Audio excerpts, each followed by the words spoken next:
Chapter 12. Efficient Action. You must use your thought as directed in previous chapters, and begin to do what you can do where you are, and you must do all that you can do where you are. You can advance only by being larger than your present place, and no man is larger than his present place who leaves undone any of the work pertaining to that place.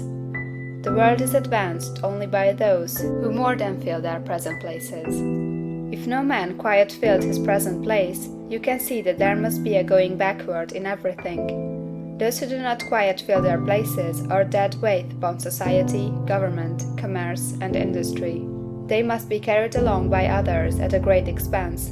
The progress of the world is retarded only by those who do not fill the places they are holding. They belong to a former age and a lower stage or plane of life, and their tendency is toward degeneration. No society could advance if every man was smaller than his place. Social evolution is guided by the law of physical and mental evolution. In the animal world, evolution is caused by excess of life. When an organism has more life than can be expressed in the functions of its own plane, it develops the organs of a higher plane, and a new species is originated.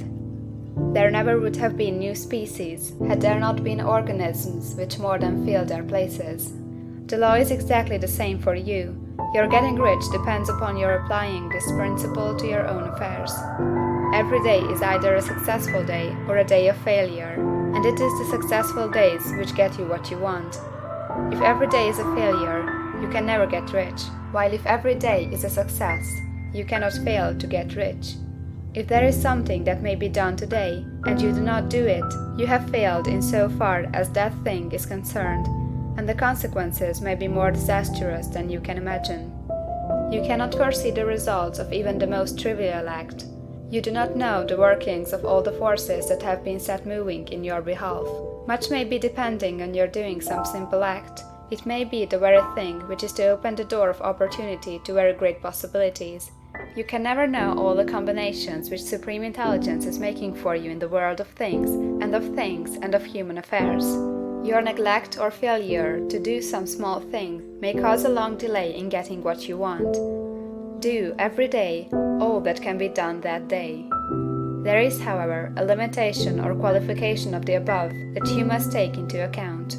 You are not to overwork, nor to rush blindly into your business in the effort to do the greatest possible number of things in the shortest possible time. You are not to try to do tomorrow's work today, nor to do a week's work in a day. It is really not the number of things you do, but the efficiency of each separate action that counts. Every act is, in itself, either a success or a failure. Every act is, in itself, either effective or inefficient. Every inefficient act is a failure, and if you spend your life in doing inefficient acts, your whole life will be a failure. The more things you do, the worse is for you, if all your acts are inefficient ones. On the other hand, every efficient act is a success in itself, and if every act of your life is an efficient one, your whole life must be a success. The cause of failure is doing too many things in an inefficient manner and not doing enough things in an efficient manner.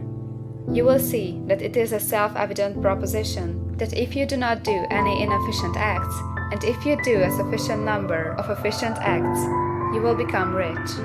If now it is possible for you to make each act an efficient one, you see again that the getting of riches is reduced to an exact science, like mathematics.